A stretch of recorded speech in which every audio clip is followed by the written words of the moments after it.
ನಮಸ್ಕಾರ. IPL ಧಮಾಕ ವಿಶೇಷ ಕಾರ್ಯಕ್ರಮಕ್ಕೆ ಸ್ವಾಗತ. ನಾನು ಚಿದಾನಂದ್ ರುದ್ರಾಪುರ್ ಮಾಡ್. ಸೀಸನ್ 18ರ IPL ನ 2ನೇ ಪಂದ್ಯ ಮುಕ್ತಾಯವಾಗಿದೆ. ನಾವು ಪ್ಲೇಯಿಂಗ್ 11 ಬಗ್ಗೆ ಮುಂಚಿತವಾಗಿ ಮೊದಲೇ ಹೇಳಿದ್ವಿ.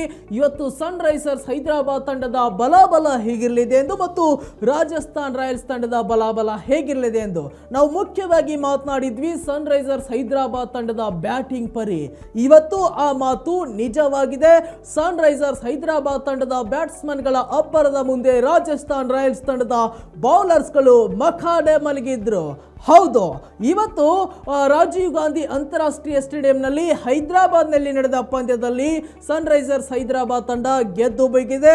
ಮೊದಲು ಬ್ಯಾಟಿಂಗ್ ಮಾಡಿರುವಂತಹ ಹೈದರಾಬಾದ್ ತಂಡ ಅಭಿಷೇಕ್ ಶರ್ಮಾ ಮತ್ತು ಟ್ರಾವಿಸ್ ಹೆಡ್ ಉತ್ತಮವಾಗಿರುವಂತಹ ಓಪನಿಂಗ್ ಅನ್ನ ನೀಡಿದ್ರು. ಟ್ರಾವಿಸ್ ಹೆಡ್ ರಾಜಸ್ಥಾನ್ ರಾಯಲ್ಸ್ ಬೌಲರ್ಸ್ಗೆ ತಲೆನೋವಾಗಿ ಪರಿಗಣಿಸಿದ್ರು.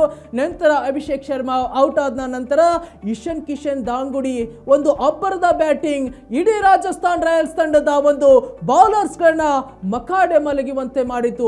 ಅಬ್ಬರದ ಭರ್ಜರಿ ಸೆಂಚುರಿ ಸಿಡಿಸಿ ಮಿಂಚಿದ್ರು ಇಶನ್ ಕಿಶನ್. ನಂತರ ಬಂದಿರತಕ್ಕಂತಹ ಎಲ್ಲ ಬ್ಯಾಟ್ಸ್ಮನ್ಗಳು ಕೂಡ ಅಬ್ಬರದ ಬ್ಯಾಟಿಂಗ್ ಅನ್ನ ಮಾಡಿದ್ರು ಹೈದರಾಬಾದ್ ತಂಡದ ಪರವಾಗಿ. ಹೆನ್ರಿ ಕ್ಲಾಸನ್ ಆಗಿರಬಹುದು, ನಿತೀಶ್ ಕುಮಾರ್ ರೆಡ್ಡಿ ಕೂಡ ಒಳ್ಳೆಯ ಬ್ಯಾಟಿಂಗ್ ಅನ್ನ ಮಾಡಿದ್ರು. ಹೀಗೆ ಹೈದರಾಬಾದ್ ತಂಡದ ಅಬ್ಬರದ ಬ್ಯಾಟಿಂಗ್ ಮೂಲಕ ಬರೋಬ್ಬರಿ 286 ರನ್ಗಳನ್ನ ಕಲೆ ಹಾಕಿತ್ತು ಹೈದರಾಬಾದ್ ತಂಡ. ಪ್ರಿಯ ವೀಕ್ಷಕರೇ, ನೀವು ಒಂದನ್ನ ಗಮನಿಸಬೇಕು. ಸನ್ ರೈಸರ್ಸ್ ಹೈದರಾಬಾದ್ ತಂಡ ಟಾಪ್ 5 ಅತ್ಯಧಿಕ ಸ್ಕೋರರ್ಗಳ ಪಟ್ಟಿಯಲ್ಲಿ 4 ಸ್ಥಾನಗಳನ್ನ ತಾವೇ ಪಡೆದುಕೊಂಡಿದೆ.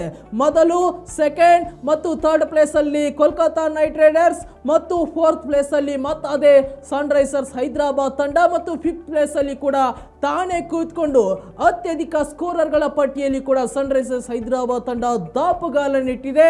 286 ರನ್ಗಳ ಭರ್ಜರಿಯಾಗಿರ್ತಕ್ಕಂತಹ ಟಾರ್ಗೆಟ್ ಅನ್ನ ನೀಡಿತು ರಾಜಸ್ಥಾನ್ ರಾಯಲ್ಸ್ ತಂಡಕ್ಕೆ. ಈ ಒಂದು ಗುರಿಯನ್ನ ಬೆನ್ನಹತ್ತಿದ ರಾಜಸ್ಥಾನ್ ರಾಯಲ್ಸ್ ತಂಡ ಆರಂಭದಲ್ಲೇ ಹೊಡಿಬಡಿ ಆಟವನ್ನು ಆಡಬೇಕು ಎನ್ನುವಂತಹ ಪ್ಲಾನ್ ಅನ್ನ ಹಾಕಿಕೊಂಡು ಬಂದಿತ್ತು. ಆದ್ರೆ ಆ ಪ್ಲಾನ್ ವರ್ಕೌಟ್ ಆಗಲಿಲ್ಲ. ರಾಜಸ್ಥಾನ್ ರಾಯಲ್ಸ್ ತಂಡದ ಎಲ್ಲಾ ಬ್ಯಾಟ್ಸ್ಮನ್ಗಳು ಕೂಡ ಪೆವಿಲಿಯನ್ ಪರೇಡ್ ಅನ್ನು ನಡೆಸಿದ್ರು. ಯಶಸ್ವಿ ಜೈಸ್ವಾಲ್ ಅವರು ಕೂಡ ಔಟ್ ಆದ್ರು. ಆ ಕಡೆ ಬಂದಿರತಕ್ಕಂತ ಫರಾಗ್ ಅವರು ಕೂಡ ಪೆವಿಲಿಯನ್ ಕಡೆ ಮುಖ ಮಾಡಿದ್ರು. ಒಂದ್ ಕಡೆ ವಿಕೆಟ್ ಬೀಳ್ತಾ ಇದ್ರು ಕೂಡ ಸಂಜು ಸ್ಯಾಮ್ಸನ್ ಏಕಾಂಗಿಯಾಗಿರುವಂತಹ ಹೋರಾಟವನ್ನ ನೀಡಲು ಪ್ರಯತ್ನಿಸಿದ್ರು. ಹೊಡಿಬಡಿ ಆಟಕ್ಕಿಳಿದ್ರು, ಬೌಂಡರಿ ಸಿಕ್ಸರ್ಗಳನ್ನ ಸುರಿಮಳೆಗೈದ್ರು. ಆದ್ರೆ ಈ ಒಂದು ಸಂಜು ಸ್ಯಾಮ್ಸನ್ ಅವರ ಆಟ ರಾಜಸ್ಥಾನ್ ತಂಡವನ್ನ ಗೆಲುವಿನ ಕಡೆ ಮುನ್ನೊಯ್ಯಲು ಸಾಧ್ಯವಾಗಲಿಲ್ಲ. ಮತ್ತು ಧ್ರುವ ಜುರೇಲ್ ಬ್ಯಾಟಿಂಗ್ ಬಗ್ಗೆನೂ ಕೂಡ ನಾವು ಮಾತನಾಡಲೇಬೇಕು. ಒಬ್ಬ ಒಳ್ಳೆಯ ಬ್ಯಾಟಿಂಗ್ ಆಡಿರುವಂತಹ ಧ್ರುವ ಜುರೇಲ್ ಕೂಡ ಬರೋಬ್ಬರಿ 70 ರನ್ಗಳನ್ನ ಸಿಡಿಸ್ತಾರೆ, ಬೌಂಡರಿ ಸಿಕ್ಸರ್ಗಳನ್ನ ಬಾರಿಸ್ತಾರೆ. ಆದ್ರೆ ಆ ಒಂದು ಕಠಿಣ ಸವಾಲನ್ನ ಬೆನ್ನತ್ತುವುದು ಅಷ್ಟು ಈಸಿ ಆಗಿರಲಿಲ್ಲ.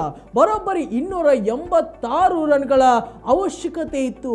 ಓವರ್ಗೆ 15ರಿಂದ 18 ರನ್ಗಳು ಬೇಕಾಗಿತ್ತು. ಒಂದಂತ ಸಮಯದಲ್ಲಿ 20 ರನ್ಗಳ ಆಚೆ ಹೋಯ್ತು ರನ್ ರೇಟ್. ಹೀಗೆ ಈ ಒಂದು ಕಠಿಣ ಸವಾಲನ್ನ ಬೆನ್ನತ್ತಿರತಕ್ಕಂತಹ ರಾಜಸ್ಥಾನ್ ರಾಯಲ್ಸ್ ತಂಡ ಕೊನೆಗೆ ಸೋಲನ್ನು ಒಪ್ಪಿಕೊಳ್ಳಿತು. 242 ರನ್ಗೆ ಆ ಒಂದು 7 ವಿಕೆಟ್ಗಳನ್ನ ಪಡೆದುಕೊಂಡು ಆ ಒಂದು ಹೈದರಾಬಾದ್ ತಂಡಕ್ಕೆ ಶರಣಾಯಿತು. ಪ್ರಿಯ ವೀಕ್ಷಕರೇ, ನಾವೊಂದು ಇಲ್ಲಿ ಗಮನಿಸಬೇಕು. ಇವತ್ತಿನ ಪಂದ್ಯದಲ್ಲಿ ರಾಜಸ್ಥಾನ್ ರಾಯಲ್ಸ್ ಸೋತಿದೆ, ಹೈದರಾಬಾದ್ ತಂಡ ಗೆದ್ದಿದೆ. ಇದೆಲ್ಲ ಕ್ರೆಡಿಟ್ ಕೂಡ ನಮ್ಮ ಸನ್ ರೈಸರ್ಸ್ ಹೈದರಾಬಾದ್ ತಂಡದ ಬ್ಯಾಟ್ಸ್ಮನ್ಗಳಿಗೆ ಸಲ್ಲಬೇಕೆಂತೆಂದು. ಯಾಕಂತಂದ್ರೆ ಆರಂಭದಿಂದಲೂ ಕೂಡ ಹೊಡಿಬಡಿ ಆಟಕ್ಕಿಳಿದು ಕೊನೆಯವರೆಗೂ ಆ ಬ್ಯಾಟಿಂಗ್ ಪ್ರದರ್ಶನವನ್ನ ಇಟ್ಟುಕೊಂಡು ಬಂದು ಕೊನೆಗೆ ಭರ್ಜರಿಯಾಗಿರ್ತಕ್ಕಂತಹ ಟಾರ್ಗೆಟ್ ಅನ್ನ ನೀಡಿದ್ರು ಹೈದರಾಬಾದ್ ತಂಡ. ಆ ಒಂದು ಪರಿಶ್ರಮದ ಫಲವಾಗಿ ಇವತ್ತು ಸೀಸನ್ 18ರ ಒಂದು ಮೊದಲ ಪಂದ್ಯದಲ್ಲೇ ಸನ್ ರೈಸರ್ಸ್ ಹೈದರಾಬಾದ್ ತಂಡ ಖಾತೆ ತೆರೆದಿದೆ. ಮತ್ತಷ್ಟು ವೈವಿಧ್ಯಮಯ ಸುದ್ದಿಗಳಿಗಾಗಿ ನೋಡ್ತಾ ಇರಿ ವಿಶ್ವವಾಣಿ ಟಿವಿ ಮತ್ತು IPL ನ ಕ್ರಿಕೆಟ್ನ ಇಂಟ್ರೆಸ್ಟಿಂಗ್ ಸ್ಟೋರಿಗಳಿಗಾಗಿ ನೋಡ್ತಾ ಇರಿ IPL ಧಮಾಕ ವಿಶೇಷ ಕಾರ್ಯಕ್ರಮವನ್ನ. ನಮಸ್ಕಾರ.